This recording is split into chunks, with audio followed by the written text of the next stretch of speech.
Hey guys, Brian Beeler on site with DataON. We got out of the lab and got out to California. I'm sitting across from Howard Lowe. Howard, I know you're some sort of marketing director or something, right? But I've seen you running around this joint. You guys, you're doing it all.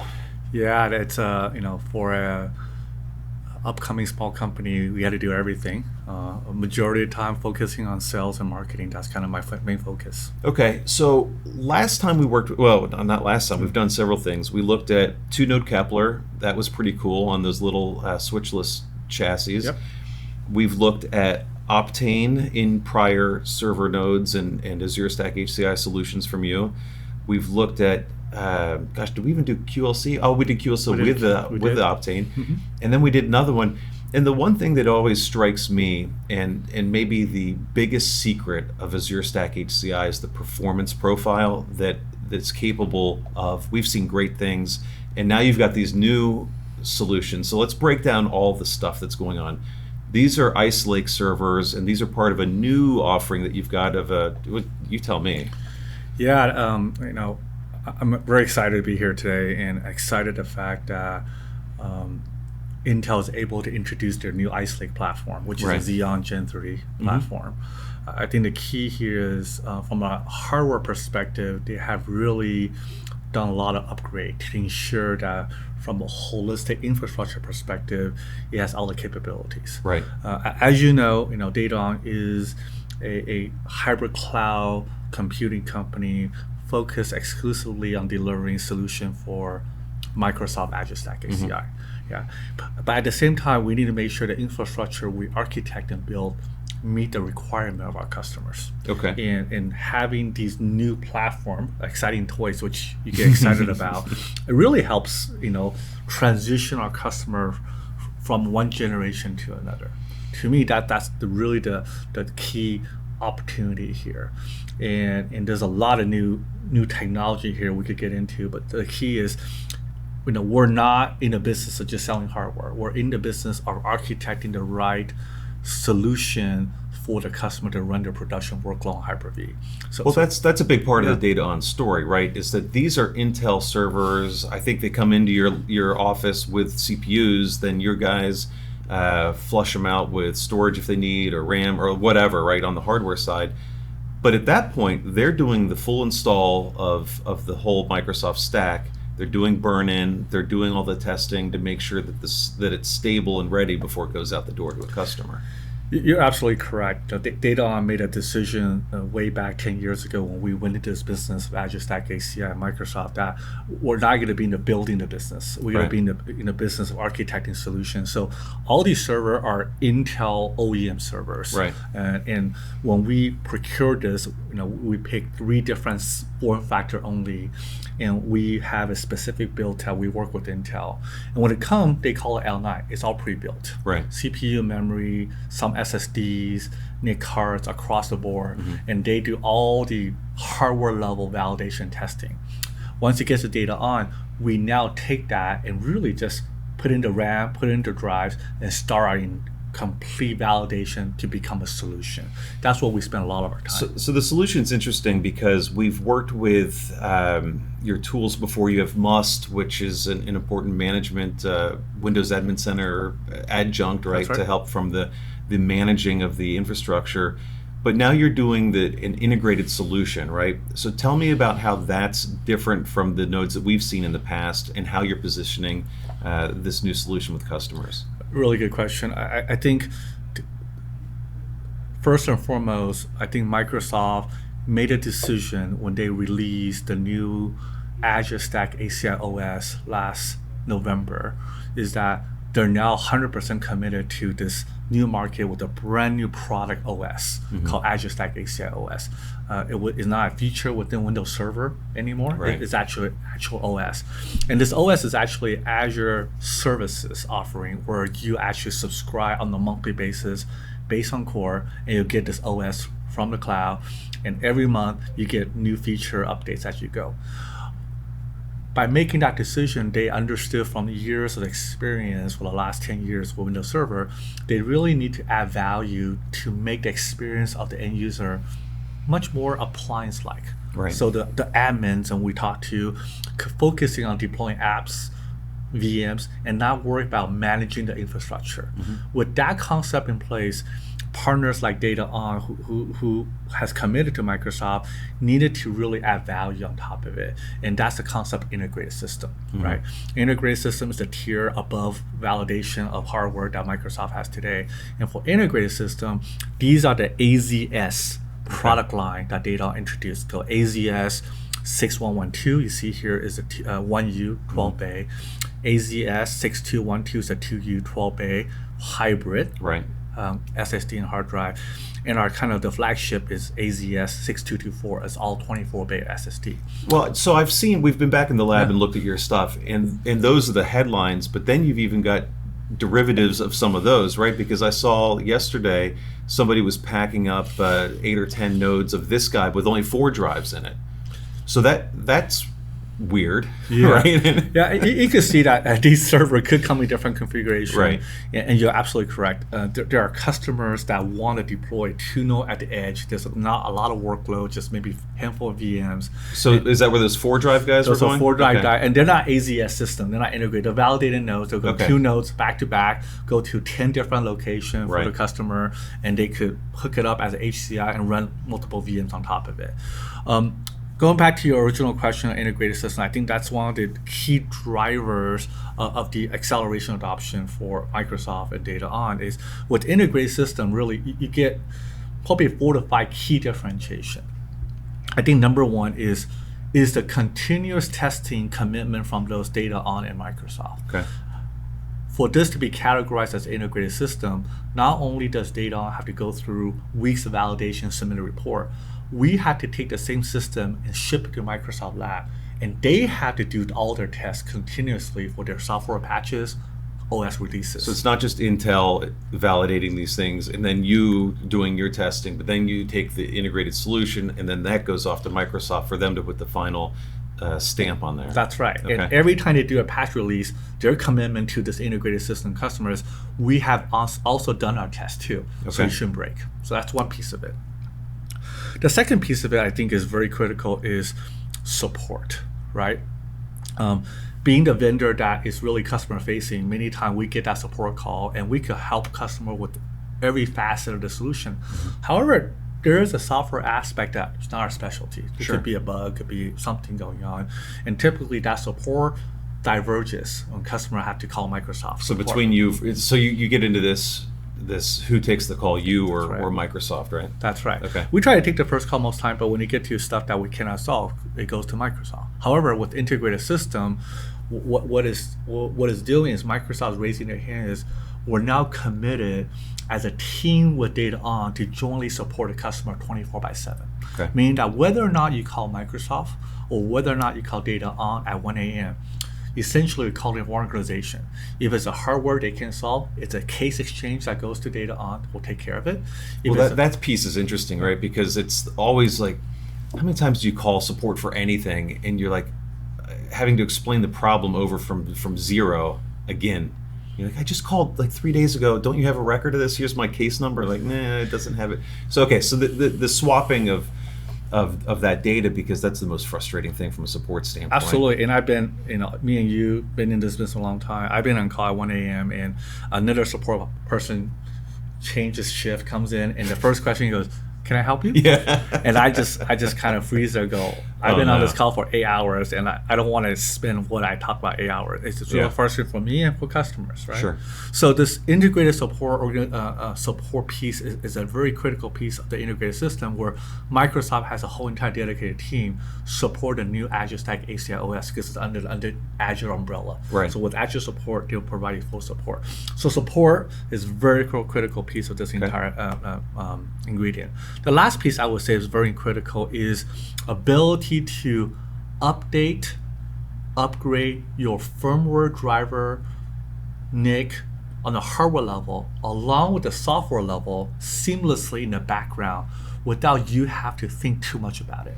Okay. That's been a frustration piece for every single admin, whether or not you're a SAM vendor, it doesn't matter what technology, you still have to do update and patches. So that's always a challenge with anything that's software defined, right? Whether it's Azure Stack HCI or any other of the probably 50 other solutions out there that are software based. is that if you're administering the storage software, there's an update element there.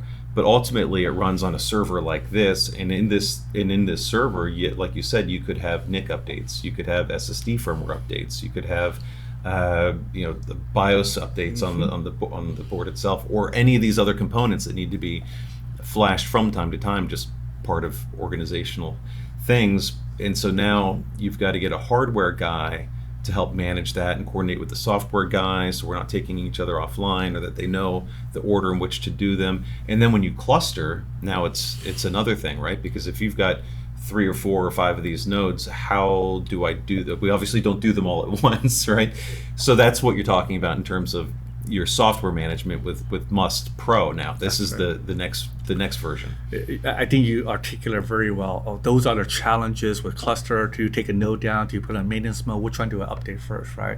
With the launch of the new Azure Stack HCI and the offering of integrated system, which you see here, essentially Microsoft now has the entire flow process in place called cluster-aware update orchestration. Okay. As an extension to the Windows Admin Center, which is a foundational management for all the Azure Stack HCI on-premise solution, DataON been developing our Must solution to integrate seamlessly into the cluster-aware update orchestration flow, which you'll see a demo later. What that means is, with Must Pro, now you could do the exact same thing what Microsoft's saying. We'll do the software patches, all the software level updates seamlessly in the background with cluster-aware update. Now, with the Must Pro extension, you could do the same thing with hardware.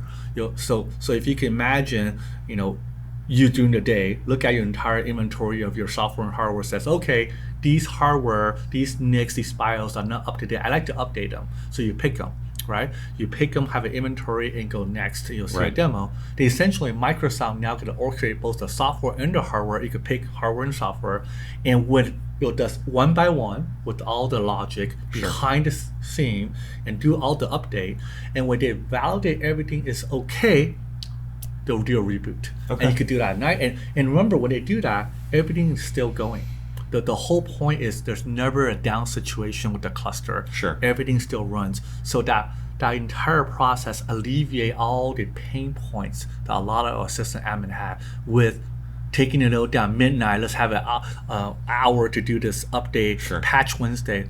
All that makes that entire process much more seamless. Right, so you run through, you hit one, you cycle that guy, validate it's there, rebalance workloads, then go to the next one, take it offline, do the thing. But it does that without you having to sit there and click 93 times for every update. Everything's automated. And that's the big usability point. And I don't know how to say this the right way. DataON is a little smaller than Dell. Is that a lot right? smaller. A lot smaller. A lot smaller. Yes. But for you guys, seriously though, like to have that software is a big step for you. Just me watching you guys kind of grow in this space, like that's a big deal. I don't know. I don't want to undersell what an accomplishment that is. That's strong. It's a huge deal. It's a huge investment. It's a huge way for DataON continue to add value to customer. We're not in the business just selling hardware, right? There's 3 components to any business. You sell the infrastructure, you provide services, and then you have software piece of it that you could help the customer. Right. And Must Pro doesn't happen one day. This has been a product in development for the last 5 years since introduction 2016, and we continue to innovate to add value as an expansion to Microsoft's. Right? We don't want to compete with Microsoft software, but our goal is to add value. And Must Pro adds a value of the updating process. Also, is orchestration to make sure you have alerts for your hardware. You can monitor it. You could connect to Azure. All these are capabilities that we continue to invest our resource on in product development, R&D, to make sure we have a software piece to focus on really lifecycle management of the entire infrastructure. Right. So you've got these validated, I've seen them coming in the roll-up door in the back. You've got these systems coming in. You started shipping these Ice Lake nodes just recently, right? Yeah, we all know that, the Ice Lake was announced, second week of April. However, given the issue with shortages component, we try to stay ahead of the curve. One of the value data on being a premium platinum partner with Intel is we want to be ahead of the curve. We want to be the first out, right? First to offer the newest technology to our customer. And with these Ice Lake, you got the new CPU. Right. You got Faster faster Yep. RAM, 3200. You got PCIe Gen 4 technology. Okay, well, that's a big deal because you guys put together a little cluster for Kevin to play on with five Intel 5510s That's and right. 4 terabyte drives. Yep. So he's been playing. We're far from finalizing the numbers, but I don't know. Have you heard what they were getting? Yeah, I got a glimpse of the number. It was just outrageous to me. I think More than 4 million IOPS. in 3 nodes, you were Three able to nodes. get over 4 million IOPS. I don't know which customer needs 4 million IOPS, but it's a really big number. So that's a good point, though. Like, what customer does need that many IOPS? And some will, for sure. But and I guess you see this. But what we see when customers adopt HCI for the first time is that they've got a reason. They've got a VDI pain, they've got an application pain, they've got aging infrastructure, they've got some reason why they're doing it, and they get this in, they put their workloads on, and they start. And then they're like, oh, HCI is kind of cool, it's kind of easy, it kind of works, and they just start slamming more stuff on there. So you may not need the IOPS today, but knowing that the capability is there is pretty strong. I think your point is very valid. A lot of customers, when they start off, they just think they're over provisioning their entire infrastructure. Right. But after 2 years, they go, wow, we're using a lot. We're putting a majority of our workload now on this infrastructure, and it's still running very, very well. And to me, that is a testament to the software aspect, to the testament to the hardware aspect, it just overall the build of the entire solution allow you to really make this Azure Stack HCI a production-ready workload as a hybrid cloud. Well, and you touched on something else too. Like, this is really nice for customers that understand Azure, that want to do hybrid, that want to supplement with the cloud if they want to. But it also means bringing cloud services down to this type of infrastructure too. I mean, Kubernetes is obviously the big thing that Microsoft's been talking a lot about, AKS, and that's available from cloud down to a cluster like this too, though. So that's pretty cool. Are your customers getting excited about containers? I think so. I think, as we alluded earlier, the direction where we believe a lot of customers like to see is that don't force me to go to cloud only. Give me a choice if I want to move away from all on-premises to some kind of cloud. I want a middle ground. I want to balance my entire investment of IT and technology, and I think Microsoft really offers that. They're one of the biggest cloud vendors. Well, yeah, obviously on the cloud Azure, side, right? yeah, they're huge. And they have a lot of deployment with Windows Server. So with Azure Stack HCI, really they're positioning this entire infrastructure to sit in your data center as an on-premises infrastructure, but allow it to really connect to the cloud seamlessly as a hybrid solution. And I think what you alluded to as AKS is a great example of what you could do. A Kubernetes container is huge for a lot of developers, but a lot of them are running on the cloud today. Microsoft says, I will allow you to run Azure Kubernetes services on premises on an Azure Stack HCI infrastructure, and we could orchestrate it and do services. That's huge, because essentially you could provision your compute, memory, storage the way you want, but still get the benefit of orchestration services for AKS. Yeah, that's pretty strong. To have that ease of transition from cloud to on-prem if you want. Something else I was thinking about as you think about these solutions, obviously Edge is all the rage and analytics at the edge. What are you guys seeing, or what are you thinking about when it comes to taking a couple of these at the edge, doing some facial recognition with some GPUs? Like, that seems to be a really popular use case these days. Yeah, again, you hit on a really good use case, right? Traditionally, majority of customer deploying these solutions runs some kind of SQL databases, file share, traditional enterprise applications. Some VDI stuff, probably. Yeah, VDI stuff.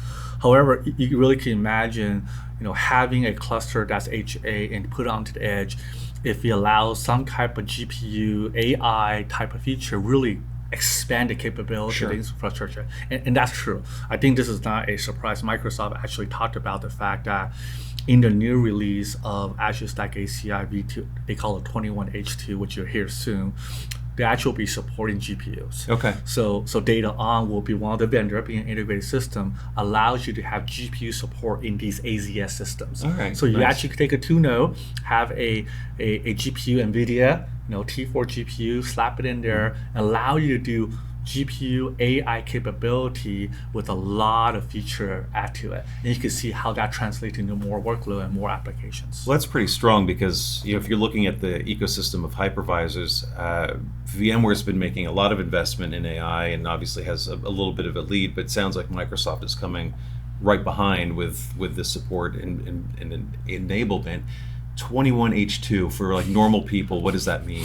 20H2 means 2021. Okay, that's H2 is second half. So that's we're in it now.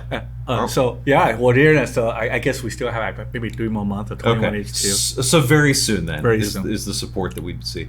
Yeah, that'd be pretty cool. I'll be very interested to see what that looks like. Because to give honestly, there's not a lot of options for customers that want to do any of this sort of edge analytics or edge ML AI kind of stuff.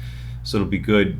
The other thing, I guess, those Microsoft's going to have to enable support, but then also some development kits and some enablement for developers to take advantage of that. Yeah, and there's a lot of great news that I'm sure Microsoft will be telling the world in Ignite timeframe in maybe a couple months and talk about. No, let's pre-announce it now. I don't want to get in trouble, but I'm sure they'll do something very interesting. Okay. Like you said, right? It's not just having an infrastructure or GPU support.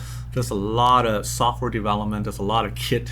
There's a lot of different ecosystem enablement that need to happen to ensure that you have all the capability for the edge and do a lot of AI capability. And I'm excited about it, to be honest. I think it opened a brand new world for all of us to allow a lot of our customer to have compute at the edge, but still take advantage of this hybrid capability, right? Because you could still do some processing in the cloud, on-premises, storage, and you could do a lot of stuff on the edge. So it's an exciting time for us. So hopefully at Insight, and Insight's their annual conference. When is that typically? The Ignite conference being virtual this year. Right. I think it's the first week of November. I think November 2nd. So coming up soon. Yeah, it'll come soon. There's a lot of great announcements. So I would say definitely the audience to mark your calendar and attend that event. Now, does Azure Stack HCI get attention? Or is it overloaded with cloud? I think it is. I think the fact that this Azure Stack HCI OS is a product now from Microsoft is absolutely part of portfolio. Well, what do you mean by that? Was it just a Windows feature before, or like because the storage space is direct? I mean, they've done iterations of storagey stuff before. Until last year, the software-defined storage, software-defined networking, and we call it, they name it Azure Stack HCI, was a program feature within the Windows Server OS product. Okay. It's a feature. So, but what has changed is now you have a choice to choose Azure Stack OS as an OS, as a Windows services. So really more of setting the personality of that server early on rather than just having the base install and then absolutely and there's no more Windows. If I want to run Azure Stack HCI on this new brand new Azure integrated system, you don't need to load Windows Server anymore. You load a Azure Stack HCI OS and you're gone. Your infrastructure ready to go. Okay. If you want to provision VMs on top, you could decide you want a Linux VM or other VM. That's when you engage the window licensing feature for Hyper-V. But not until that point. Not until that point. Huh, that's interesting. So essentially, that's a big change. You're having entire OS that's running right now as an infrastructure to run Azure Stack HCI without Windows Server OS. It's pretty strong. Yes, it's a huge commitment from Microsoft. It's a huge direction that Microsoft is showing the world that, hey, we believe we have a product that really could offer capability and benefit to end user, and they're really promoting to end user now. All right. Well, I can't wait to tear into this more. We're going to do a Must Pro demo and get into that. Kevin's working on a performance analysis of the 3-node cluster with maybe a little twist we're working on there. And I mean, this is great. Great to see you and be out at your offices. And thank you for coming. And this is a great time for us, and looking forward to continue conversation with all your audience. Fantastic. Let's go. Thank you so much.